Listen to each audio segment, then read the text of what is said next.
बिस्मिल्लाहिर्रहमानिर्रहीम, अस्सलाम वालेकुम, welcome back to my YouTube channel इत्साम्स बायोलॉजी। डियर स्टूडेंट्स, इससे प्रीवियस लेक्चर के अंदर हमने चैप्टर नंबर 7 को स्टार्ट किया था, यानी कि किंगडम प्रोटिस्टा। किंगडम प्रोटिस्टा के बारे में मैंने आपको मेनली जो बात बताई थी, हमने कहा था this is the kingdom of exclusion, यानी कि जो किसी के अंदर फिट नहीं आता, उसके करैक्टर दूसरों के साथ मैच नहीं करते या किसी एक करैक्टर की वजह से वो मैच नहीं करता, तो उसको क्या कर दिया जाता है, एक न्यू किंगडम के अंदर रख दिया गया, that is called kingdom protista. इसके अंदर हमने पढ़ा था मेनली कि ये आपके पास यूकैरियोटिक लिविंग ऑर्गेनिज्म है, इसमें मल्टी सेलुलर भी हो सकते हैं लेकिन वो सिंपल होंगे, और मेनली यहाँ पर ज़्यादातर जो देखे गए हैं वो आपके पास यूनिसेलुलर जो हैं वो ज़्यादा देखने को मिलते हैं। इस वजह से अब बाकी जो आपके पास है यूकैरियोटिक है, तो इसका मतलब है कि मोनेरा की हम बात ही नहीं करेंगे, मोनेरा का कोई भी ऑर्गेनिज्म इसके अंदर लाई नहीं करेगा। तो बाकी रहेगी आपके पास 3 एनिमल, प्लांट्स एंड फंजाई। तो आपके पास protist, some protists are animal like, some protists are plant like and some protists are fungi like। इंशाल्लाह इसके बारे में हम पढ़ेंगे, लेकिन आज की इस वीडियो के अंदर हम प्रोटोजोन्स के बारे में पढ़ेंगे। प्रोटोजोन्स ऐसे लिविंग ऑर्गेनिज्म हैं, ऐसे प्रोटिस्ट हैं जो एनिमल लाइक प्रोटिस्ट हैं। क्यों? प्रोटोमीन पहले जो आपको पता है एनिमल्स के लिए इस्तेमाल किया जाता है, यानी कि यहाँ से बेसिकली कहा जाता है कि एनिमल्स की एवोल्यूशन हुई है, एनिमल्स जो हैं वो प्रोटोजोन्स से बने हैं, so that's why we call them animal like protist. तो पहला पॉइंट आपका यहाँ पर क्लियर हो जाता है। इसके अंदर फिर हम फर्दर देखेंगे कि जो एनिमल लाइक प्रोटिस्ट्स हैं, इसमें आपके पास डिफरेंट टाइप की जो है इसकी फर्दर क्लासेस हैं, जिसमें सबसे पहले आपके पास अमीबा आता है, उसके बाद आपके पास आएंगे ज़ूफ्लैजिलेट। लेटर ऑन जो है वो हमारी नेक्स्ट क्लास के अंदर, यानी कि नेक्स्ट लेक्चर के अंदर होंगे। आज हम इन 2 मेन के ऊपर बात करेंगे। अगर हम अमीबा की बात करते हैं ना, तो अमीबा इज़ बेसिकली आपके पास फ्री लिविंग है। अगर इसके जो लाइफ स्टाइल है उसके बारे में देखा जाए, ये फ्री लिविंग है, आपको मिल जाता है फ्रेश वाटर के अंदर, सॉइल के अंदर एंड मैरीन के अंदर। तो that's why we call it free living, ये फ्रीली लिविंग होता है ये। अब ये जो अमीबा है, अगर देखा जाए इसका स्ट्रक्चर कैसा है, तो आप कहते हैं कि ये यूनिसेलुलर ऑर्गेनिज्म है, और ये आपके पास जो है अगर इसकी जो ओवरऑल दूसरे लिविंग ऑर्गेनिज्म के साथ देखा जाए, एक तो फ्री लिविंग मैंने आपको बताया, दूसरा ये पैरासिटिक भी होते हैं, यूनिसेलुलर हैं बट पैरासिटिक भी हो सकते हैं। इसकी बेस्ट एग्जांपल वो है जो आपको अमीबॉइड डिजेंट्री कर देता है। डिजेंट्री से क्या मुराद है? डायरिया समटाइम हो जाता है, जिसमें पेचेस जो है वो बॉडी से जो है वो फ्लूइड उनका ज़्यादा निकल जाना, मतलब जो फीसिस होता है वो सेमी सॉलिड फॉर्म में निकलता है और उसमें पानी की क्वांटिटी ज़्यादा होती है, डिहाइड्रेशन के चांसेस ज़्यादा होते हैं। तो इसमें आपके पास आता है एंट अमीबा हिस्टोलिटिका। ये आपकी इंटेस्टाइन के अंदर इन्फेक्शन काज करता है, जिसकी वजह से इंटेस्टाइनल इन्फेक्शन की वजह से डायरिया जो हो जाता है। सो फ्री लिविंग भी है, यूनिसेलुलर है, और सम टाइम आपको देखने को मिलता है कि ये पैरासिटिक भी है। ह्यूमंस के अंदर ये पैरासाइट के तौर पे एक्ट करता है। लोकोमोशन इसकी अगर देखी जाए तो ये सूडोपोडिया की मदद से लोकोमोट करता है। जो प्लाज्मा होता है ना, प्लाज्मा मेम्ब्रेन, अगर आपको याद हो, प्लाज्मा बेसिकली फ्लूइड टाइप एक चीज़ है। प्लाज्मा मेम्ब्रेन को उसकी फ्लूइडिटी की वजह से ये नाम दिया गया, लेकिन जब आप इसको प्रॉपर अमीबा के अंदर देखते हैं तो अमीबा बिल्कुल ऐसे मूव कर रहा होता है जैसे पानी का कतरा कोई एक जगह से दूसरी जगह जा रहा हो। सो इसमें जो हेल्प करता है वो ऑर्गन है, दैट इज कॉल्ड सूडोपोडिया। ये आपके पास अमीबा है। सूडोपोडिया बनने की वजह से इसकी कोई पर्टिकुलर शेप नहीं होती, अब जैसे मर्जी बना दे वो अमीबा ही होगा, लेकिन इसकी फेमस शेप ये है जो आपको 8वीं क्लास, 9वीं, 10वीं और फर्स्ट ईयर के अंदर जो है वो पिक्चर्स में से देखने को मिलती है। ये जो इसका आगे की तरफ ये बड़ी हुई प्रोजेक्शन है, this is called pseudo. Pseudo mean false, podia mean foot, जिसकी वजह से ये मूव करता है, यानी कि फॉल्स फुट ये बनाता है, जिसमें साइटोप्लाज्म को, ये साइटोप्लाज्म की एक्सटेंशन करता है। मेम्ब्रेन उसकी आगे की तरफ मूव करती है, क्योंकि वो प्लाज्मा मेम्ब्रेन है, फ्लूइडिटी तो उसके अंदर होगी, तो सूडोपोडिया की मदद से ये क्या करता है, मूव कर रहा होता है। उसके बाद इसकी फूड क्या है डियर स्टूडेंट्स? ये फेगोसाइटोसिस करता है। इट्स मीन कि ये एक बड़ा सेल है और इसके अंदर फेगोसाइटोसिस होनी है, इसने छोटे सेल्स को इनगल्फ करना है। फे से फूड में ऐसे कह देता होता हूँ, फूड को इनगल्फ करता है, इनटेक करता है। कैसे? By the invagination of membrane, अपनी मेम्ब्रेन को इनवेजिनेट करते हुए। तो ये माइक्रो ऑर्गेनिज्म को, लाइक दूसरे जो आपके पास पैरामीशियम्स वगैरह आते हैं, उनको ये खाएगा और अपनी खुराक की जो रिक्वायरमेंट है, नाइट्रोजनस जो मटेरियल है उसकी रिक्वायरमेंट को ये पूरा करता है।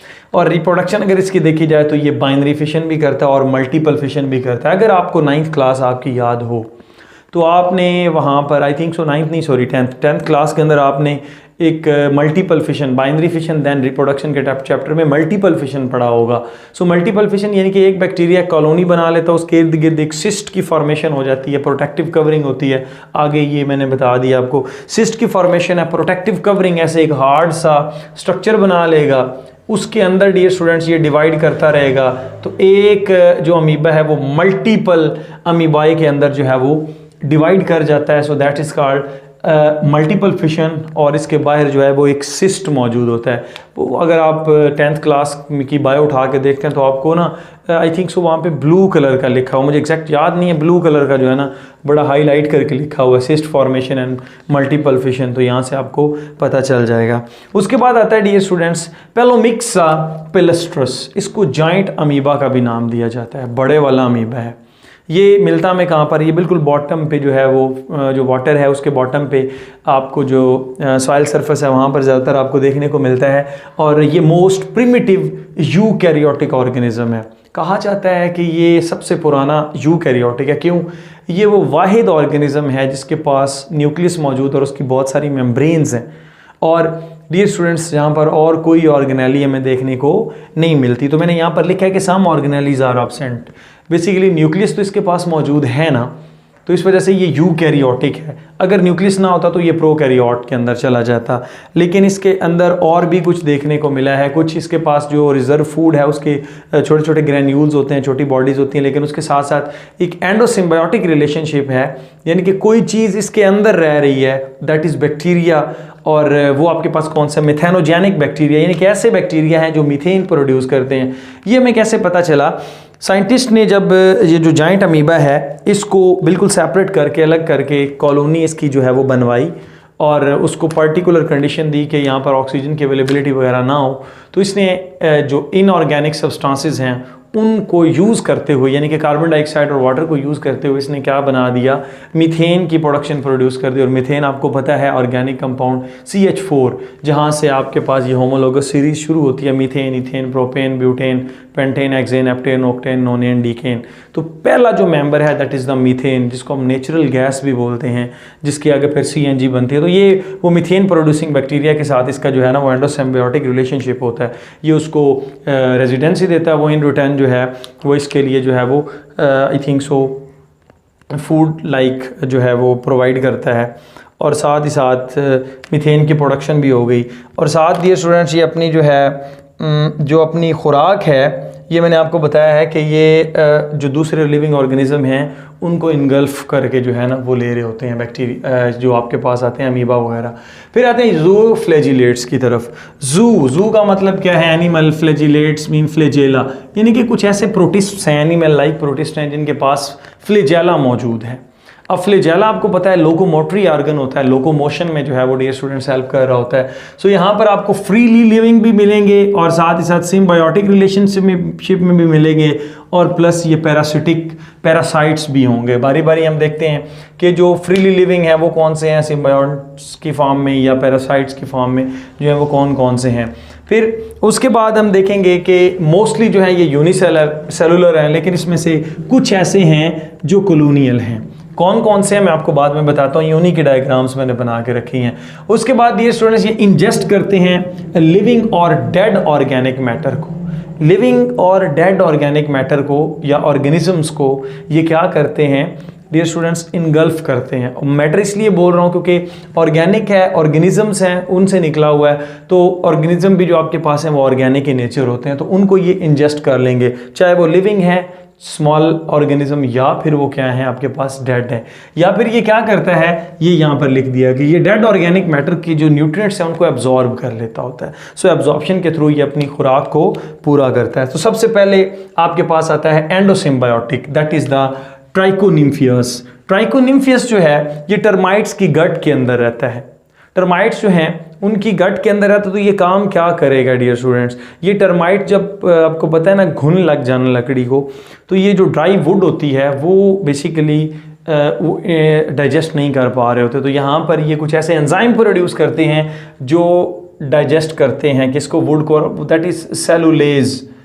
सेलुलेज एंजाइम, अगर मुझे कंफर्म नहीं है, आई थिंक सो यही है, ठीक है, आप देख लीजिएगा, अगर कोई मिस्टेक हो गया तो उसके लिए सॉरी। और यहाँ पर आपको जो ट्राइकोनिम्फियाज हैं, यहाँ पर आपको फ्लेजेला देखने को मिलते हैं और ये हंड्रेड्स ऑफ फ्लेजेला होते हैं, तो इसका मतलब है कि ये लोकोमोटरी आर्गन इनके पास मौजूद हैं। तो ये आ गया आपके पास symbiotic relationship, that is the endosymbiotic. तो ये टर्माइट्स की गट्स के अंदर आपको जो है वो देखने को मिलेंगे। ये इसकी डायग्राम जो है वो बनी पड़ी है, इसके अंदर ये आपको डिस्टिंक्ट न्यूक्लियस जो है वो नज़र आ रहा है। नेक्स्ट आता है जी ट्राइपेनोसोमा। ट्राइपेनोसोमा पैरासाइट है, ये बिल्कुल ये आपको दिख रहा है और ये ह्यूमंस के ब्लड के अंदर जो है वो देखने को मिलता है और ये ह्यूमंस के अंदर अफ्रीकन स्लीपिंग सिकनेस जो है वो काज कर देता है, जिसमें एलर्जी, बॉडी में पेन, हेडेक, मसल एक और जो टेम्परेचर है बॉडी का वो राइज़ कर जाता है। तो ये वो तमाम चीज़ें हैं जो इसके सिम्टम्स में आते हैं। और ये बेसिकली फैलता कैसे है, इसका जो मोड ऑफ ट्रांसमिशन है वो कैसे, अगर कोई इन्फेक्टेड सीसी फ्लाई जो है अगर उसकी बाइट जो है वो आ जाए, इंसान को काट ले, तो फिर डियर स्टूडेंट्स उससे क्या होता है कि ये डिजीज़ जो है वो इंसान के अंदर आ जाती है। फिर आते हैं क्वानोफ्लैजिलेट्स। अब ये जो क्वानोफ्लैजिलेट्स होते हैं बेसिकली ये सिसाइल होते हैं, ठीक है, ये नीचे कोई भी सेडिमेंट है, कोई भी मतलब सरफेस है, उसके साथ सबस्ट्रेटम के साथ ये अटैच है। ये आपके पास स्टॉक आपको नज़र आ रही है और इसके ऊपर बहुत सारे इंडिविजुअल सेल्स जो हैं वो कॉलोनी बना के रह रहे हैं। ये देख लें, पहले मैंने आपको बताया कि ये कॉलोनियल फ्यू और कॉलोनियल मोस्टली यूनिसेलुलर कॉलोनियल। अब इसकी जो अपीयरेंस है बिल्कुल ऐसी है जैसे फ्लावर है। अब ये इंडिविजुअली जो है हर एक अलग से इंडिविजुअल सेल है और उसके पास पर्टिकुलर एक फ्लेजेला है, फ्लेजेला। जब ये इससे अलग होंगे तो ये मूव भी कर सकते हैं क्योंकि इनके पास फ्लेजेला, लेकिन एट द पर्टिकुलर सिचुएशन एक कॉलोनी के अंदर ये सेसाइल होते हैं। इनके पास एक स्टैक होती है, मैंने आपको बता दिया है, एक फ्लेजेला होता है और एक कॉलर होता है। ये जो इसका कॉलर है ना, ये वाला जो कॉलर है ये बिल्कुल स्पॉन्जेस की तरह है, उसके कॉलर की तरह बिल्कुल जो है वो देखने को मिलता है। यही वजह है कि हम कहते हैं कि ये एंसेस्टर्स हैं किसके डियर स्टूडेंट्स, एनिमल्स के। तो एनिमल जो हैं वो यहाँ से बने हैं और ये मैंने लास्ट पे पॉइंट जो है वो नोट भी किया हुआ है। एंड आई होप कि पूरे का पूरा मैंने कवर करने की कोशिश किया। वैसे भी ये चैप्टर नंबर 7 इसमें से आपने शॉर्ट क्वेश्चंस करने हैं, तो उसी पॉइंट ऑफ व्यू से भी मैं आपको पढ़ा रहा हूँ। चंद एक जो इंपॉर्टेंट और सीधा बातें हैं वो बता रहा हूँ ताकि आपका भी टाइम वेस्ट ना हो। Stay connected. Thank you and Allah हाफिज़।